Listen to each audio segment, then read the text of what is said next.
और दानिश अपनी बेटी और पत्नी के साथ गाड़ी में जा रहा होता है। यहाँ गाड़ी में फायरिंग होने लगती है। दानिश भी डिफेंस में फायर करता है और थोड़ी देर बाद टेररिस्ट वहाँ से भाग जाते हैं। पर यहाँ दानिश को बहुत बड़ा झटका लगता है क्योंकि बैक सीट पर बैठी उसकी बेटी नूरी के गोली लग जाती है। वो उसे हॉस्पिटल ले जाता है पर नूरी की मौत हो जाती है। दानिश नूरी की बॉडी को दफन करता है और इस हादसे के बाद उसका दिमाग पूरी तरह काम करना बंद हो जाता है। अब रूहाना भी सदमे में होती है और दानिश से बोलना बंद कर देती है। तो दानिश अपने जूनियर सरताज के यहाँ थोड़े दिनों के लिए रहने को चला जाता है। अब यहाँ सरताज को एसपी रमीज की लोकेशन बता देता है, जो बात दानिश भी सुन लेता है। यहाँ डिफेंस डिपार्टमेंट चाहता था कि इस टेररिस्ट को जिंदा पकड़ा जाए, बट यहाँ दानिश अकेला ही रिवॉल्वर लेकर रमीज को मारने चल पड़ता है। यहाँ डिफेंस फोर्स भी आ जाती है। अब यहाँ रमीज गाड़ी लेकर भाग रहा होता है, पर तभी दानिश उसकी पूरी गाड़ी गोलियों से उड़ा देता है। देन वो फाइनली रमीज को भी मार देता है। दानिश ने अपना पतला तो दे लिया, लेकिन उसने रूल्स का उल्लंघन किया और रमीज को जिंदा पकड़ना था क्योंकि वो भारत आया था एक नेता से मिलने। तो उसे पकड़ के पता चल जाता कि वो किस नेता से मिलने आया था, पर दानिश ने सारा प्लान बिगाड़ दिया, इसलिए उसे सस्पेंड कर दिया जाता है।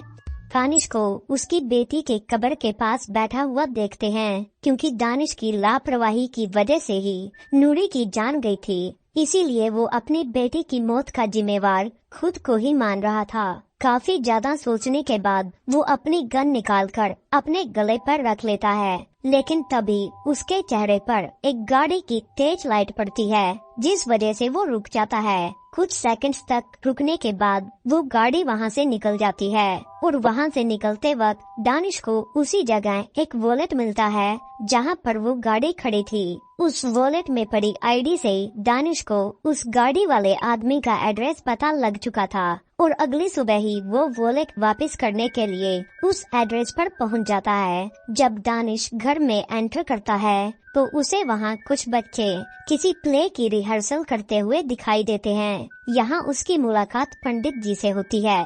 वैसे तो इनका नाम ओमकार नाथ धर है, लेकिन जान पहचान के लोग इन्हें पंडित जी कहकर बुलाते हैं क्योंकि एक एक्सीडेंट की वजह से इनकी टांगे काटनी पड़ी थी। इसीलिए घर में काम करने के लिए इन्होंने पम्मी नाम की एक लेडी को रखा है।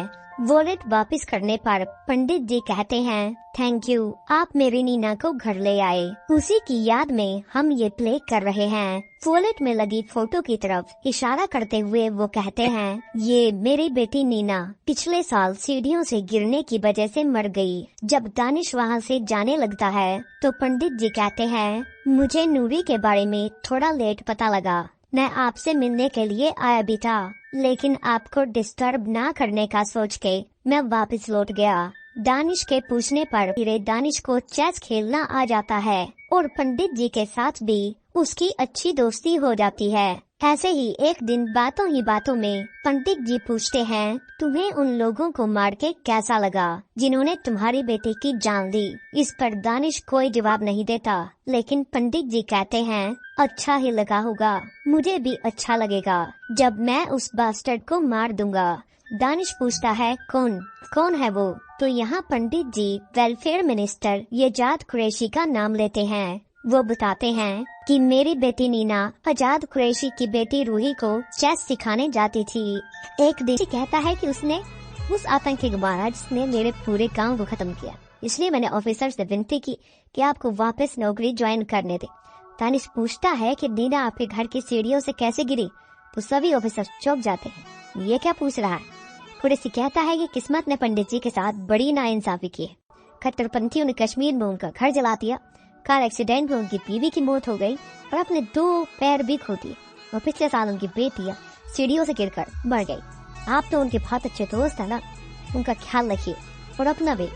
सीनियर ऑफिसर उसे खूब हड़काते हैं कि यह क्या कर रहे हो, तुम अभी तो सिर्फ सस्पेंड हो, लेकिन अगर दोबारा ऐसी हरकत की तो खेलते हुए दानिश अपना सारा दुख उन्हें सुना देता है। पंडित जी दानिश से कहते हैं कि जिंदगी के खेल में हारने वाले की ही जीत होती है। पंडित जी रूहाना के पास जाकर कहते हैं कि नीना ने एक डांस ड्रम लिखा था क्योंकि मेरे स्टूडेंट्स परफॉर्म करने वाले, तो आप उन्हें डांस सिखा देती तो अच्छा होता। और रूहाना साफ मना कर देती है, पर बाद में वो मान जाती है।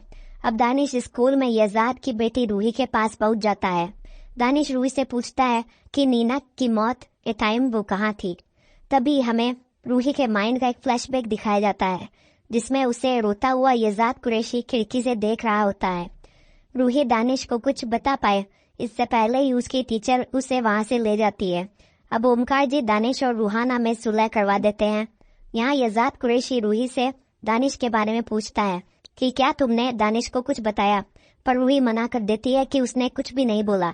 अब ओमकार जी डीसीपी की ऑफिस धरना देकर बैठ जाते हैं क्योंकि वो लोग नीना का केस बंद कर रहे थे और इसे एक्सीडेंट बता रहे थे, बट ओमकार जी अभी भी नीना की मौत को मर्डर ही बताते हैं। यहाँ अब ओमकार जी इंसाफ नहीं मिलने पर बहुत इमोशनल हो जाते हैं और यजाद कुरैशी की गाड़ी पर जूता फेंक देते हैं। अब रात को दानिश के पास ओमकार जी की मकान मालकिन का कॉल आता है और वो उसे फौरन घर आने को बोलती है। दानिश फौरन ओमकार जी के घर पहुंचता है जहां ओमकार जी बुरी तरह से घायल थे।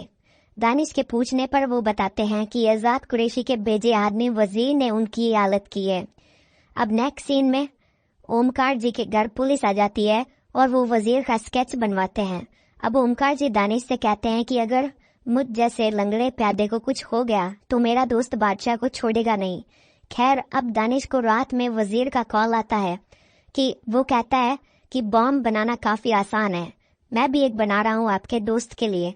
तब भी दानिश उठकर ओमकार जी के घर जाता है, बट ओमकार जी सही सलामत थे। और अब दानिश यजाद कुरैशी का फोन टैप करता है जिस पर वजीर फ्राइडे शाम को काम करने को बोलता है और शाम का समय हो रहा था। दानिश फौरन गाड़ी दौड़ाता है। अब वो वजीर के नाम पर गलत आदमी को पकड़ लेता है। तभी उसे वजीर का कॉल आता है और वो कहता है कि गलत आदमी पकड़ लिया आपने। अब वजीर अपना थैंक यू नोट मांगता है। एक्चुअली थोड़े वक्त पहले ओमकार जी ने दानिश को कहा था कि वो वजीर को एक थैंक यू नोट भेजे क्योंकि उसकी वजह से उनको नई व्हील चेयर मिल पाई थी। अब वजीर कहता है कि मैं वहीं मौजूद था पर आप मुझे देख नहीं पाए। देन वो कहता है कि मुझे पकड़ने की बजाय अपने दोस्त को संभालिए। अब ओमकार जी बच्चों को प्ले की रिहर्सल करवा रहे होते हैं। अब दानिश ओमकार जी को घर छोड़ने आता है, पर वो जैसे ही गेट ओपन करता है तो वहाँ एक सिस्टम सेट था जिससे गेट खोलते ही ऑटोमेटिक म्यूजिक सिस्टम चालू होता है और वजीर की रिकॉर्डिंग प्ले होती है जिसमें वो कहता है कि बुड्ढे को समझा ले दानिश। तभी वहाँ एक छोटा सा ब्लास्ट होता है।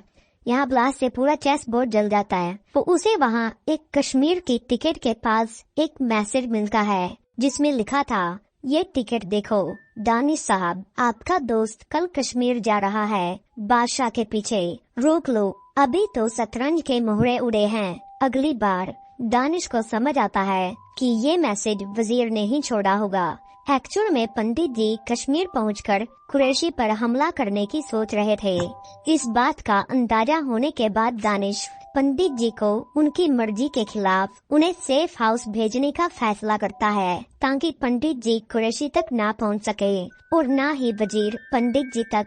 लेकिन सेफ हाउस जाने से पहले पंडित जी आज रात रूहाना के हाथ का खाना खाने की रिक्वेस्ट करते हैं जिसके लिए दानिश और रूहाना मान चुके थे।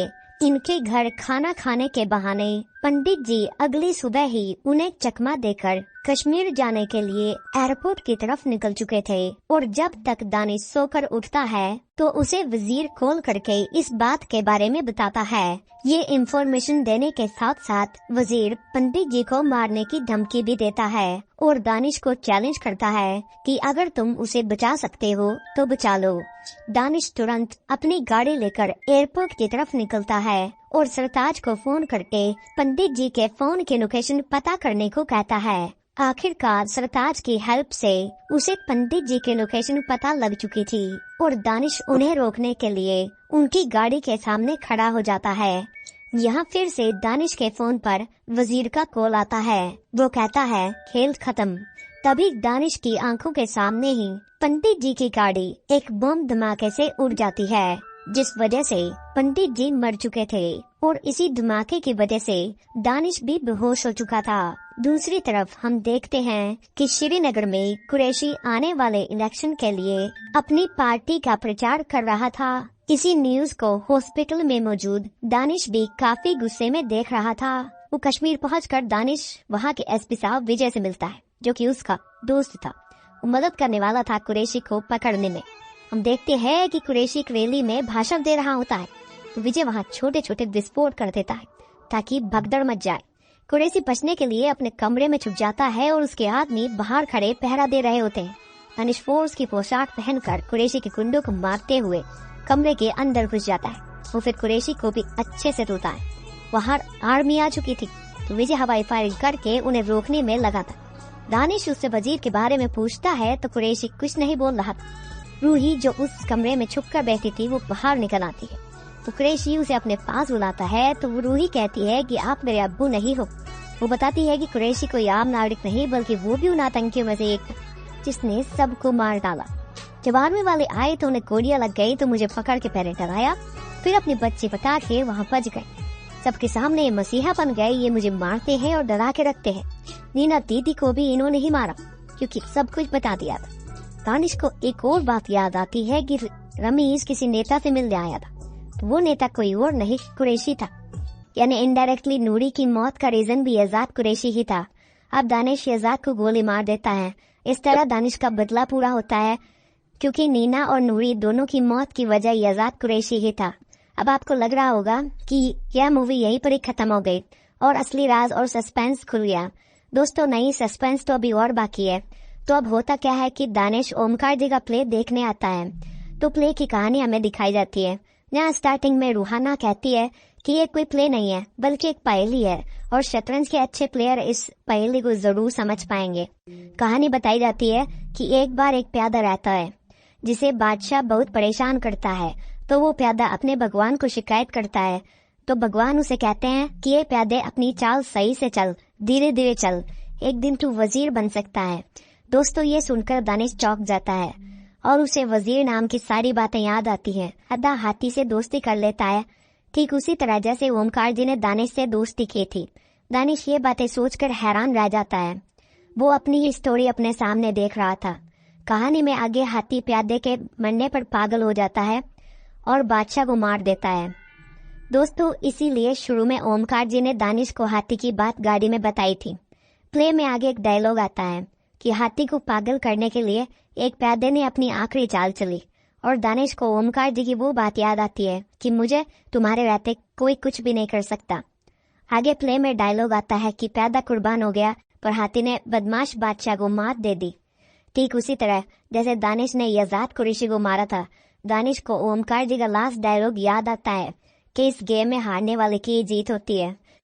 प्ले के बीच में ही उठकर दानिश तुरंत पंडित जी की नौकरानी पम्मी के पास पहुंचता है और उससे पूछता है क्या तुमने कभी वजीर को देखा था?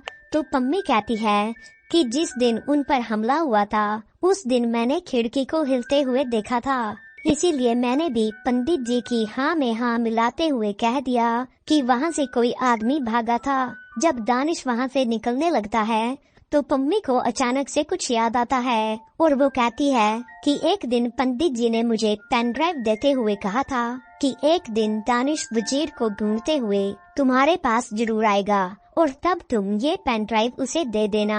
दानिश वो पेन ड्राइव लेकर तुरंत अपने घर पहुंचता है और उस पेन ड्राइव में मौजूद पंडित जी की वीडियो क्लिप से उसे पूरी कहानी समझ आती है। पंडित जी दानिश को हंसते हुए कहते हैं टांगे नहीं, बंदूक नहीं, कुछ नहीं, कैसे पहुंचता कुरैशी तक?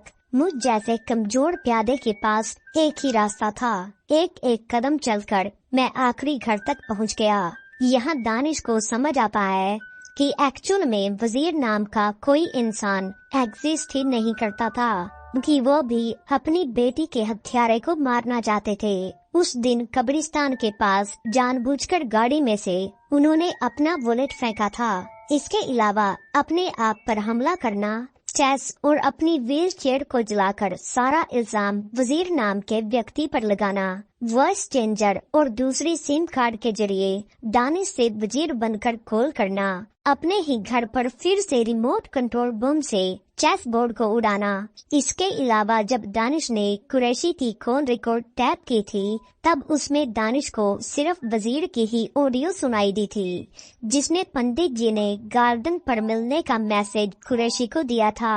कुरैशी के कुछ पूछने से पहले ही पंडित जी ने फोन काट दिया था।